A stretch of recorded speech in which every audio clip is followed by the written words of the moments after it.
अच्छा, जिंदगी में ईमानदारी से बताइए कौन कौन बड़ा आदमी बनना चाहता है, जो अपने सपने पूरे करना चाहता है? सभी करना चाहते हैं, पक्का करना चाहते हैं। सबको पैसा चाहिए, सबको लाइफस्टाइल चाहिए, सबको शानदार जिंदगी चाहिए, है या नहीं? ये सबकी सोच है। हर आदमी अपनी जिंदगी में बहुत बड़ा करना चाहता है। अगर जिससे भी अपन सवाल करें तो यही सवाल का उत्तर देगा कि यस, मैं बहुत बड़ा करना चाहता हूँ। लेकिन क्या प्रैक्टिकली अब जब जिंदगी में झांक कर देखते हैं तो क्या ऐसा होता है क्या? हैं? आपको 100 में से कितने परसेंट लोग हैं जो सक्सेस के रेशो में दिखते हैं, जो सक्सेसफुल है? अगर आप लोकल भाषा में बात बोले तो कुछ चुने हुए लोग, कुछ गिनती के लोग जो लाइफ के अंदर बहुत आगे बढ़ते हैं, am I right? बाकी सारे लोग वहीं के वहीं स्टेबल रह जाते हैं, वहीं पे रहते हैं। ऐसा क्यों होता है? अच्छा, मीटिंग को कॉमेडी में सुनना पसंद करोगे या सीरियसली? ये भी बता दो मेरे को। बहुत सीरियस भी कर दूं और मजाक भी चलती रहे? चलिए, कोशिश करते हैं, वो भी करते हैं। तो क्या कारण है? आज जो बातें मैं आप लोगों को बताने जा रहा हूं, अगर उसको बातों को आपने अपने दिल में उतार लिया और उस पर आपने चिंतन स्टार्ट कर दिया तो रिजल्ट आपके पास हो गए। लेकिन चिंतन करना, चिंता मत करना। चिंतन करोगे तो रिजल्ट मिलेंगे, चिंता करोगे तो लकड़ियां मिलेगी। क्या मिलेगी? लकड़ियां, समझ गए? जहां कोई जाना नहीं चाहता, पर जिंदगी का कड़वा सत्य भी वही है कि वहां जाना पड़ेगा, सत्य जाता भी है। तो बात यहाँ पर है कि अब जो बातें करते जा रहे हो उस पर आपको चिंतन करना है। कुछ 1-1.5 घंटे हम ऐसी सीरियस टॉपिक पे बात करेंगे जो आपकी जिंदगी में परिवर्तन लेकर आएगी। लेकिन अगर आप चाहेंगे तो मेरे अकेले के चाहने से, मेरे यहाँ बैठे टीम के सभी साथियों के चाहने से कुछ नहीं होगा। लेकिन अगर हम सब सोचे और हम सब चाहें तो बहुत कुछ हो सकता है। Right sir? तो दोस्तों, मैं बात कर रहा था जिंदगी की लाइफ क्या है, what is the meaning, what is the life, life क्या है, जिंदगी किधर जा रही है, हमारे सपने जो हमने देखे वो पूरे क्यों नहीं हो रहे हैं। तो मेरे को कुछ चीजें समझ में आई। मेरे को एक चीज समझ में आई कि जब हम छोटे थे तो हमारे सपने बहुत बड़े थे। सही कह रहा हूं, गलत कह रहा हूं? लेकिन हम जैसे जैसे बड़े होते गए हमारे सपने, ऐसा क्यों हुआ?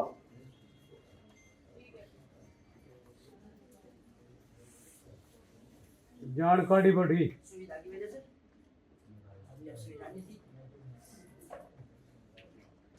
जब हम बड़े हुए तो हमारे सपने उम्र के हिसाब से छोटे खत्म होते चले गए। और जब छोटे थे ड्रीम बहुत बड़े थे। मुझे आज भी याद है, मैं मेरी बात बताता हूँ। मैं छोटा था तो मैं सोचा करता था कि मैं अपनी माँ को विदेश की यात्रा कराऊंगा, पापा को विदेश लेके जाऊंगा, गाड़ी होगी, मेरे पास बंगला होगा, बैंक बैलेंस होगा, मैं 4 धाम की यात्रा भी कराऊंगा, मैं बहुत बड़ा गांव में बंगला खरीदूंगा। लेकिन जैसे जैसे मुझे पता लगा कि 25 से 30 साल की उम्र में आदमी आता है तो उसे ये पता लगता है कि भैया इस रेस में मैं अकेला नहीं हूँ, 140 करोड़ लोग दौड़ रहे हैं। चलो, और जब ये पता लगता है कि 140 करोड़ की आबादी दौड़ रही है तो जिंदगी के अंदर क्या स्टार्ट कर देते हैं? कॉम्प्रोमाइज, जैसे हिंदी में बोला जाता है समझौते वाली जिंदगी। क्या होता है समझौते वाली जिंदगी में? कि जब आप जिंदगी में समझौता करना स्टार्ट करते हैं और समझौता करते करते आप अपनी लाखों रुपए की एजुकेशन की डिग्रियों को लेके काम मांगने जाते हैं या काम करने जाते हैं और आप बोलते हैं कि साहब मैंने इतनी पढ़ाई करी है, मुझे इतनी सैलरी चाहिए। क्या चाहिए? आपकी सैलरी का दायरा होता है 50,000, 1 लाख रुपया। आप चिल्ला चिल्ला कर बोलते हैं कि मेरे को 1 लाख रुपया महीना दे दो, मुझे 50,000 रुपया महीना दे दो। तो पीछे से एक आवाज आती है, मैं 40 में करने को तैयार हूं। वो 40 वाला जैसे 40 बोलता है तो पीछे से एक आवाज और आती है कि साहब मुझे काम दे दो, मैं 20 में तैयार हूं। फिर एक आवाज और आती है कि भैया मैं तो 15 में तैयार हूं। अब बताइए काम किसको मिलेगा? 15 वाले को या 50 वाले को? 15 वाले को। और जब 15 वाले को काम मिलता है तो वो प्रॉफिट किसका होता है? जो बाकी बचता है मालिक का हो जाता है। और हमारा क्या होता है?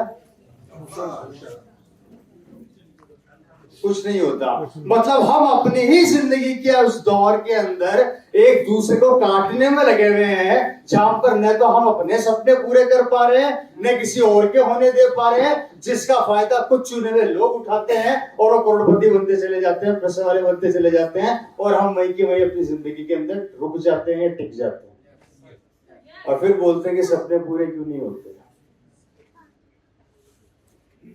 सही करो, गलत करो? है जी। दूसरी बात, हमारी सोच। हमारे पहला जो फ्लोर है, फर्स्ट फ्लोर, इसमें एक चीज डाली गई है, मुझे आज भी याद है, और आप लोगों से एक सवाल करने जा रहा हूं, सोच समझ के उत्तर दीजिएगा।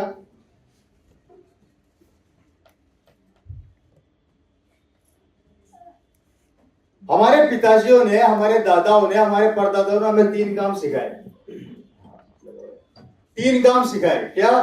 या तो बेटा नौकरी कर ले, या व्यवसाय कर ले, या खेती कर ले। यही सिखाया गया। मैं हमेशा अपनी मीटिंग में इस टॉपिक को लेता हूं। ये 3 काम सिखाए गए। मुझे एक जवाब का उत्तर दीजिए, अगर इन 3 कामों को करके मेरे पूर्वज करोड़पति नहीं बन सके तो मैं कैसे बन जाऊंगा? और जब मैं नहीं बनूंगा तो मेरे बच्चे कैसे बन जाएंगे? कभी सोचा आप लोगों ने इसकी डेप्थ पे जाके?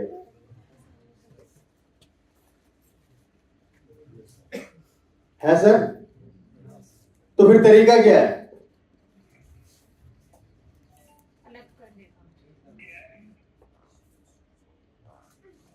दिशा चेंज करनी पड़ेगी। दिशा कौन चेंज कराएगा? दिशा चेंज कराने के लिए बोलते बोलते तो मैं 23 साल हो गए। नेटवर्क बनाना पड़ेगा। आज भी दिशा होगी वही चल रही है सर? नेटवर्क बनाना पड़ेगा।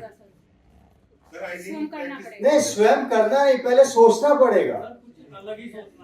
हमें मंथन करना पड़ेगा इस चीज के ऊपर कि जिस कार्य को करके हमारे ही पूर्वज अगर करोड़पति अरबपति नहीं बन सके तो हम कैसे बन जाएंगे? और जिसका कैलकुलेशन ये निकल के आ रहा है कि आप और हम अच्छे से जानते हैं कि मेरी हरियाणा के अंदर जमीन हुआ करती थी 50 बीघा, लेकिन जैसे जैसे मेरा परिवार बढ़ता गया वैसे वैसे मेरी जमीन चली गई। हुआ या नहीं हुआ? यस। और नेटवर्क की ताकत पे हम डिस्कस करेंगे तो अल्टीमेटली कहानी ये बन के निकल कर आई।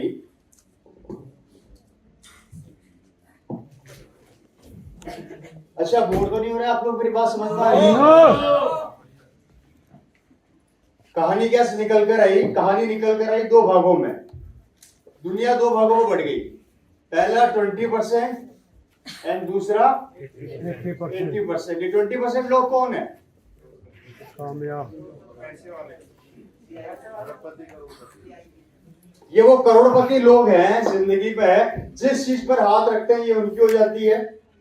ये जिस देश में जाते हैं वहां बंगला बनाते हैं। ये कभी भी हवाई जहाज पे सफर नहीं करते, खुद के प्राइवेट जेट पे सफर करते हैं। इनके खुद के बड़े बड़े यॉट होते हैं। और सबसे बड़ी बात नोट करना, ये 20% लोग जिंदगी में कभी पैसे के पीछे नहीं भागते, पैसा इनके पीछे पीछे भागता है।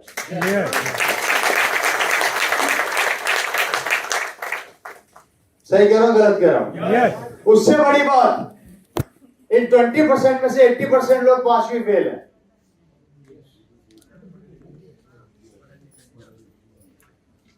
और उससे बड़ी बात, हम हमारे बच्चों को करोड़ों रुपए की एजुकेशन देके इनका नौकर बनाने भेजते हैं।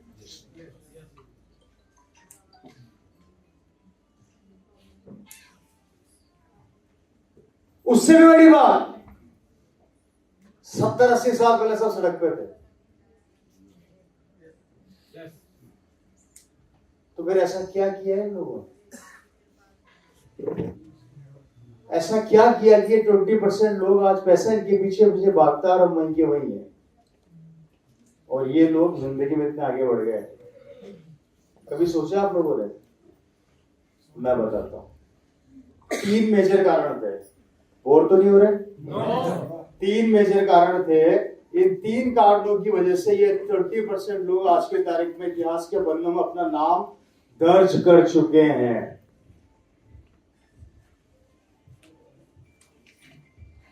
भैया आपकी जिंदगी बदलने आया हूं, मेरी तो बदल गई। थोड़ी देर शांत कर लो इसको, अभी विपिन जी यही समझा रहे थे, ये चालू रहेगा तो ये बंद हो जाएगा, इसको बंद करोगे तो ये चालू हो जाएगा, कुछ तो करो। पहला कारण क्या है जानना चाहते हैं, दूसरा कारण क्या है जानना चाहते हैं, तीसरा कारण जानना चाहते हैं। 20% लोगों ने क्या किया, पहला कारण, पहली वजह इनकी ये थी जिस पे इन्होंने बहुत फोकस काम किया, और वो काम ये था, जिस काम को समझाते समझाते हम लोगों को 23 साल लग गए, पर आप लोगों को समझ में नहीं आ रहा, ये काम उनको 70-80 साल पहले समझ में आ गया था। और वो काम क्या था,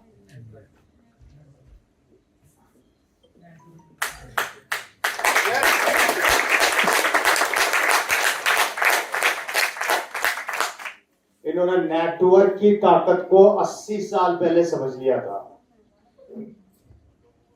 80 साल पहले एक शख्स ने यहाँ पे फैक्ट्री डाली, उसने काम स्टार्ट किया, उसने अपनी फ्रेंचाइजी पूरी इंडिया में बांटी।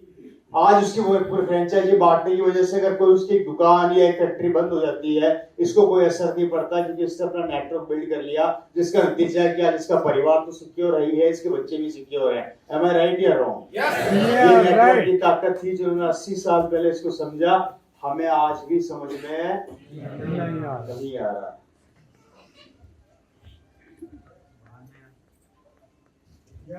तो पहली चीज, इस ताकत को सीखना और समझना सीख लो।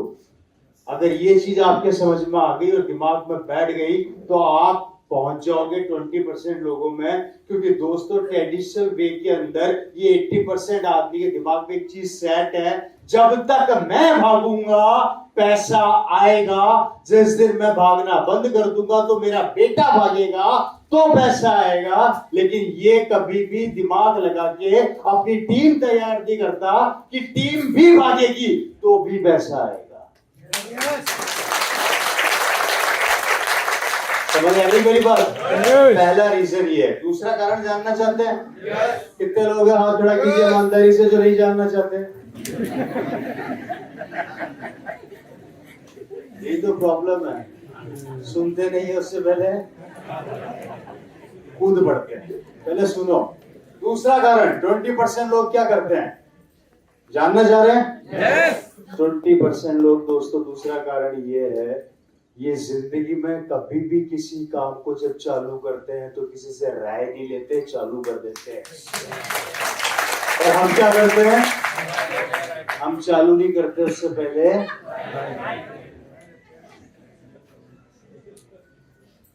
जियो जब रिलायंस ने ओपन किया था तो आपके पास फोन आया था कि जियो खोलूं कि खोलूं? आया था? यही प्रॉब्लम है, जब तक ये हाथ में रहेगा ना, दिमाग कहीं और रहेगा। उसको बंद कर दो, मैं यहीं पर ही हूं। फोन आया था? आपके पास आया था? नहीं। किसी के पास फोन आया? आपके पास? किसी के पास फोन आया था कि अंबानी जी का कि भैया मैं जियो चालू कर रहा हूँ, तू बोले तो करूँ, नहीं तो नहीं करूँ? उनको पता है कि चालू करूंगा तो ऑटोमेटिक लोग, क्योंकि उनको अपने भरोसे पे, अपने डिसीजन के ऊपर खुद को बिलीव था कि अगर मैंने कोई चीज चालू कर दी तो लोगों को लेनी ही पड़ेगी। इसलिए ये 20% आदमी कभी भी किसी काम को चालू करते हैं तो किसी से राय नहीं लेते। और हम लोग क्या करते हैं, जेब में 50 लाख आया नहीं, उससे पहले राय लेना चालू करते हैं। साड़ी की दुकान खोलूं,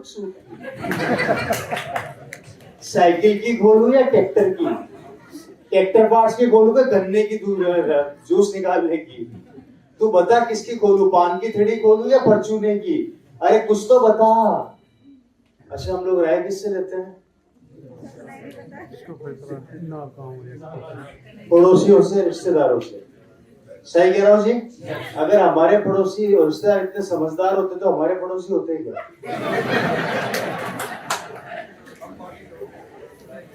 वो किसके पड़ोसी होते हैं? वो किसके पड़ोसी हैं? तो सोचते कितना है, और हम किससे राय ले रहे हैं? तो हम क्या करेंगे जिंदगी में? तो फिर क्यों लेते हो?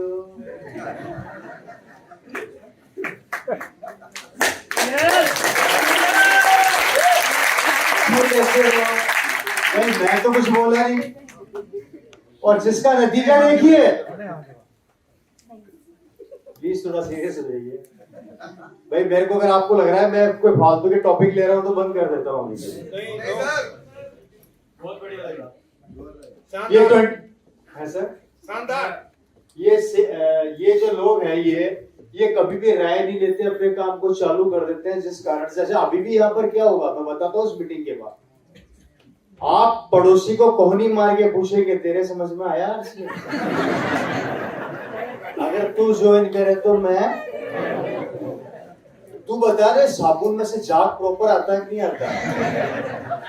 और बोल रहे थे स्टेज पे तेल खाने से कोलेस्ट्रॉल कम होता है, रवि जी बोल रहे थे वो जिंदा बच गए। तेरे को लगता है वो बहक रहा था, सच बोल रहा था? अभी राय चलेगी और बाहर जाके चेक कर लेना, झूठ बोलूं तो मेरा नाम बदल देना। इस हॉल से बाहर निकलने के 2 घंटे बाद आपकी यही राय चलेगी, तू बता तू। अब तेरे ऊपर मेरी जिंदगी निर्भर है। अब तू नहीं बोलेगा तो मैं तो बर्बाद हो जाऊंगा। तेरी राय नहीं आएगी तो मैं खत्म हो जाऊंगा।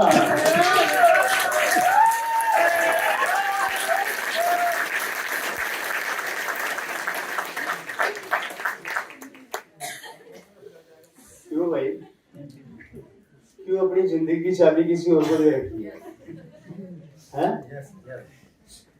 अपनी जिंदगी की चाबी अपने हाथ में रख दो, किसी और को मत दो, नहीं तो जब चाहे लॉक लगाएगा और खोलेगा और ताला बन के रह जाओगे। आगे बढ़े। ये दूसरा मेजर कारण, ये राय नहीं देते। Right sir. तीसरा कारण बताओ। तीसरा मेजर कारण क्या है? तीसरा मेजर कारण ये है दोस्तों कि ये 20% लोग कभी भी अपने समय को किल नहीं करते, इन्वेस्ट करते हैं, और हम लोग अपने समय को किल करते हैं, इन्वेस्ट नहीं करते। आप में से कितने लोगों ने ये सुना कि अंबानी जी ट्रेन के 3rd क्लास के डब्बे में सफर करते हुए पकड़े गए है जी? आप में से कितने लोगों ने सुना कि हमारे देश के प्रधानमंत्री श्री नरेंद्र मोदी जी डिस्को के अंदर डांस करते हुए पकड़े गए हैं? आप में से कितने लोगों ने सुना कि शाहरुख खान साहब अमिताभ बच्चन की पिक्चर की तारीफ कर रहे थे? है जी?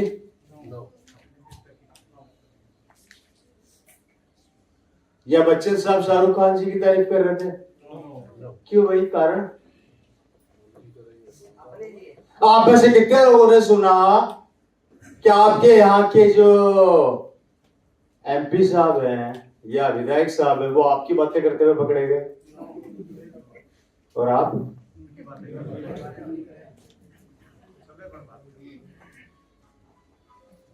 कोई भी 20% बड़ा आदमी कभी भी अपने समय को कहीं पे भी किल नहीं करता, इन्वेस्ट करता है, और हम लोग अपने समय को किल करते हैं दोस्तों, जिसका नतीजा क्या निकल कर आता है? ये 20% आदमी अपने समय को इन्वेस्ट करता हुआ चला जाता है। मैं एक बहुत बड़े फिल्म स्टार का इंटरव्यू देख रहा था फेसबुक पे, ट्रैवलिंग में था। उस शख्स से पूछा गया, बहुत बड़ा फिल्म स्टार है, मैं नाम बताऊंगा उनका भी थोड़ी देर में आप लोगों को।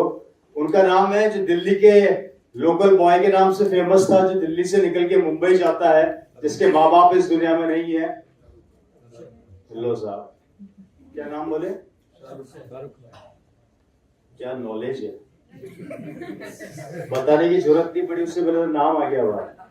शाहरुख खान साहब। उनसे एक पत्रकार ने पूछा कि सर आपने अब तक 25 से 30 सुपरहिट पिक्चरें दी है, आपने खुद ने आज तक अपनी कितनी मूवियां देखी? तो शाहरुख खान ने पता है क्या रिप्लाई दिया था? शाहरुख खान ने रिप्लाई दिया, मुझे देखने की जरूरत क्या है, आप लोगों ने देखने की। मुझे देखने की जरूरत आप लोगों ने देखने के लिए। शाहरुख खान साहब को पता है एक पिक्चर खत्म करके वो अपने अगले प्रोजेक्ट पर लग जाते हैं। दैट्स कॉल्ड टाइम को इन्वेस्ट करना। उनके पास समय नहीं होता समय खत्म करने के लिए पास, और हमारे पास समय होता है। बाहर जाते हैं, पिक्चर हॉल में 200 रुपए की टिकट खरीदते हैं, 500 रुपए के पॉपकॉर्न खरीदते हैं, अंदर बैठ के पॉपकॉर्न खाते हैं, पिक्चर की तारीफ करते हैं, तालियां बजाते हैं, हंसते हैं, और वहां पर शाहरुख खान हंसता है कि तुम ऐसे ही हंसते रहो, मेरा बच्चा मर्सिडीज में घूमता रहेगा।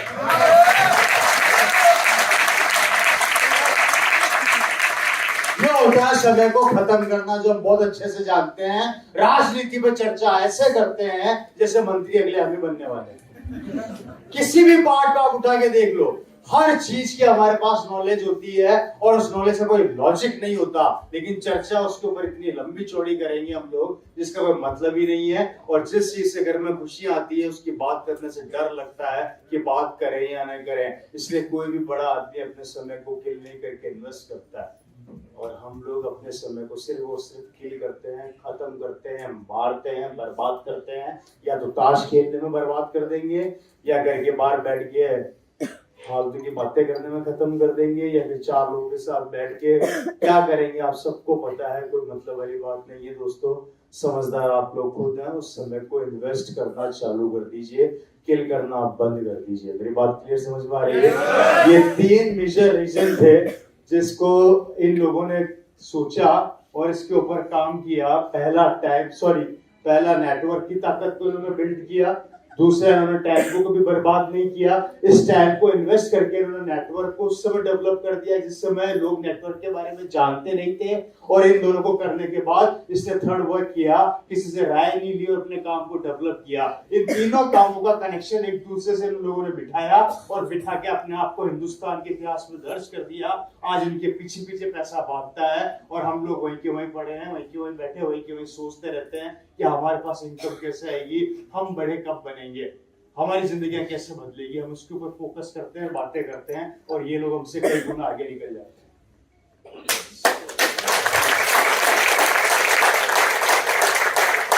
समझ आ गई? अब आप में से कितने लोग 20% में हैं? अभी कितने लोग हैं 20% में? मैंने पूछा अभी कितने लोग 20% में हैं। मैंने ये नहीं कहा कि भविष्य में कितने जाने वाले हैं, अभी कितने हैं।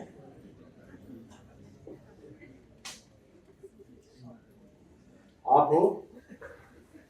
कौन सा जेट है आपके पास?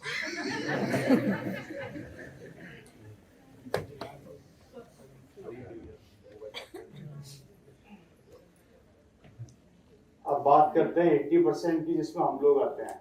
Right sir? ये वो लोग हैं जो गरीबी रेखा उसके आसपास रन करते हैं। ये वो लोग हैं जो जिंदगी के अंदर अपने सपनों को पूरा करने के लिए एक बार पहले सोचते हैं, उसके बाद डिसीजन लेते हैं। ये वो लोग हैं जो कोई भी डिसीजन लेने से पहले चर्चा करते हैं परिवार में कि कार भी खरीदनी है, क्या खरीदनी है, तो खरीदे या ना खरीदे, है या नहीं। बच्चों को पढ़ाना है तो कौन सी यूनिवर्सिटी में या कौन से स्कूल में पढ़े है या नहीं, क्योंकि इनकी पॉकेट का साइज लिमिटेड है। Right sir?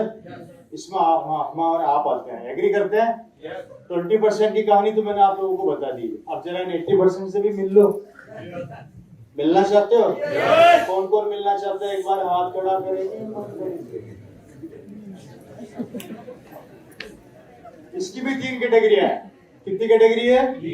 नंबर 1, ये क्या परमानेंट मार्कर है, क्या है?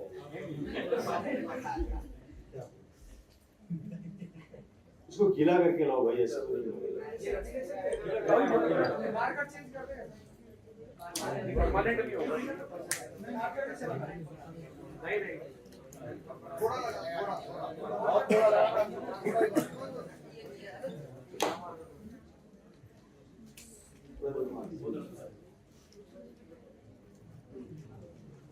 क्लीन कर दीजिए पूरा।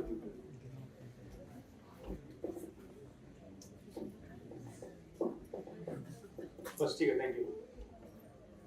ये 80% की मैं बात कर रहा था, इसमें आप और हम आते हैं। इसकी भी 3 कैटेगरियां बांटी गई है हिंदुस्तान में। कितनी कैटेगरियां बांटी गई है? 140 करोड़ की आबादी है हमारे देश की, उसमें से 20% अगर पैसे वालों को निकाल देते हैं तो बाकी बचते हैं ये 80% लोग, जिसमें आप और हम आते हैं। इनकी भी ये 3 कैटेगरी है। 3 तरह के लोग हैं ये। कितने तरह के लोग हैं? 3 तरह के। Number 1, number 2 and number 3। अब ये तीनों लोग कौन कौन से हैं, इनसे मिलना चाहेंगे? सबसे पहले मिलते हैं नंबर 1 से, इस आदमी से, इस प्राणी से। ये प्राणी यहाँ पर बैठा है। कौन बैठा है? ये प्राणी यहाँ बैठा है। मेरी बात खत्म हो तो ईमानदारी से हाथ खड़ा कर देना कौन कौन इस कैटेगरी में आता है। बात खत्म होने के बाद पहले सुन लो, ठीक है। ये 80% की पहली कैटेगरी कौन सी होती है? इस कैटेगरी में कौन कौन से लोग आते हैं बताने जा रहा हूं, ध्यान से सुनिएगा। ये कैटेगरी वो कैटेगरी होती है दोस्तों जो रोज सुबह 7 बजे उठती है, 8 बजे नहा धो के तैयार होती है, 8:30 तक अखबार पढ़ती है, 9 बजे तक ये एकदम रेडी होते हैं अपने घर से बाहर निकल के अपने ऑफिस में या अपने बिजनेस में जाने के लिए। Right sir. इनकी बीवी इनके लिए शानदार गरम गरम टिफिन तैयार कर देती है। ये टिफिन लेते हैं, अपनी मोटरसाइकिल पर लटकाते हैं, किक मारते हैं, मोटरसाइकिल को स्टार्ट करते हैं, सीधा ऑफिस। Right sir. वहां उतरते हैं, सारा दिन काम करते हैं। काम करने के बाद 1 से 2 के बीच में लंच होता है, उसमें बीवी के हाथ का गरम गरम खाना खोलकर खाते हैं। ये भी पता है ठंडा हो जाता है, इसलिए हम बोल रहा था गरम गरम खाते हैं, सब पता है। आगे बढ़े। मैं कुछ बातें उल्टी बोलूंगा, पकड़नी आपको। उसके बाद क्या काम करते हैं ये? उसके बाद शाम को 4 जैसी बजती है, अपना मोबाइल निकालेंगे या अपनी घड़ी निकालेंगे, उसमें अपना टाइम देखेंगे। 4 बजे एग्जैक्ट अपने फोन जेब से फोन निकालते हैं, घर पे फोन लगाते हैं अपनी बीवी को, अजी सुनो। बीवी बोलती है हाँ जी बोलिए। बोले मैं 5 बजे तक घर आ रहा हूँ, शानदार गरम गरम खाना बना देना, सर्दी बहुत है। बीवी शानदार खाना तैयार कर देती है, गरम गरम मस्त एकदम। ये घर पहुंचते हैं साहब, घर पहुंचते बीवी खाना बनाती है मस्त, ये कपड़े वपड़े चेंज करके टेबल पे बैठ जाते हैं टीवी चला के, और ये खाना खाते हैं। टीवी और बीवी दोनों को साथ में देखते हुए खाना खाते हैं।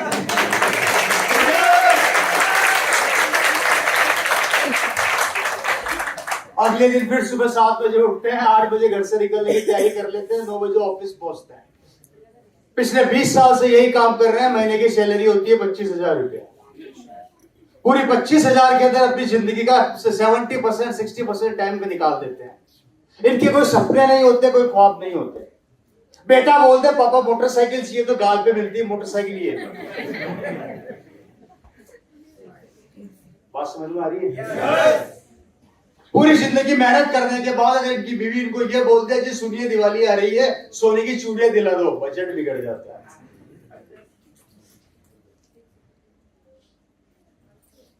बड़ी मुश्किल से बीवी इनके पास जाके धीरे से बोलती है जी सुनो। बोला आप बोल।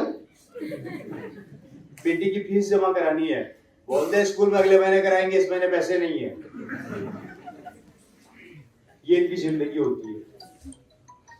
अच्छा, इनकी बीवियां भी इंटेलिजेंट होती है। इनकी बीवी को पता होता है कि हमारे पति ऐसे निकालेंगे, तो इनकी बीवी के पास गिनती की 4 साड़ियां होती है, ये उसी को चेंज करके पहनती है। आप काउंट कर सकते हो अगले दिन कौन सा कलर आने वाला है। उससे बड़ी बात सर समझना, आपके यहाँ का मुझे नहीं पता, हमारे राजस्थान में तो ऐसे ही होता है। उसके बाद क्या होता है दोस्तों, इनके सपने, इनके ख्वाब, ड्रीम्स कंप्लीटली लिमिटेड हो जाते हैं। पूरी जिंदगी मेहनत करते हैं, और आश्चर्य की बात है कि हमारे वहां पे इनकी वाइफ हफ्ते के हफ्ते अपने पति की जेब से 100-200 रुपए चोरी करती है और पैसे इकट्ठे करती है, और दिवाली के दिन साड़ी खरीद के लाती है। वो साड़ी लेके आती है 5,000 की, जिस साड़ी के ऊपर भी विपिन जी के पति की नजर होती है। ये साड़ी आज से पहले तो देखी नहीं, कहां से हेलो। इनकी वाइफ बोलती है, मोटरसाइकिल पे जब अपनी वाइफ को घुमाने ले जाते हैं सर, सनी सर, तो इनकी वाइफ बोलती है जी सुनिए पूरी जिंदगी आपके लिए घर में खाना बनाया, 5 स्टार में खाना तो खिला दो।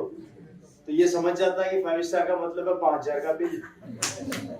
तो ये बीवी को पता है क्या ज्ञान देते हैं, अरे पागली पागल हो गई है, इतने महंगे होटल में क्यों जाती है, एक काम कर, संडे के दिन मैं फ्री हूँ, मस्त पूड़िया बना और सूखी आलू की सब्जी बना, टिफिन पैक कर, एक चद्दर निकाल, चद्दर ले ले, टिफिन का पैक ले ले, पानी की बोतल ले ले, मोटरसाइकिल के पीछे बैठ, हरिद्वार में शानदार सरकारी गार्डन खुला है, वहां चल के खुले में खाना खाए।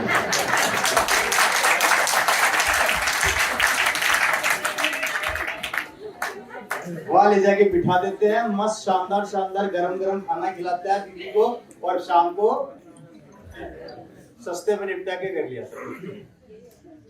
ये कभी 5 स्टार में नहीं जाते, पानी पूरी के थैले में जाते हैं। और आश्चर्य की बात बता देता हूँ, इस कैटेगरी के लोग पूरी जिंदगी मेहनत करने के बाद थोड़ा सा पैसा इकट्ठा करते हैं, हरिद्वार के बाहर जगह जमीन का टुकड़ा देखते हैं, उस जमीन के टुकड़े को 15 लाख रुपए में खरीदते हैं, ऊपर से 20 लाख रुपए का लोन लेते हैं। लोन चुकाते चुकाते इनकी पूरी जिंदगी निकल जाती है। पूरी जिंदगी मेहनत करने के बाद बुढ़ापे में जाते जाते अपनी बीवी को छोटा सा घर बना के देते हैं और बोलते हैं कि बहुत बड़ा काम कर दिया, बहुत बड़ा तीर मार दिया। और उसके बाद भी अगर कर्जा नहीं चूकता तो अपने बेटे को बोलते हैं अब ये कर्जा तेरे को चुकाना है।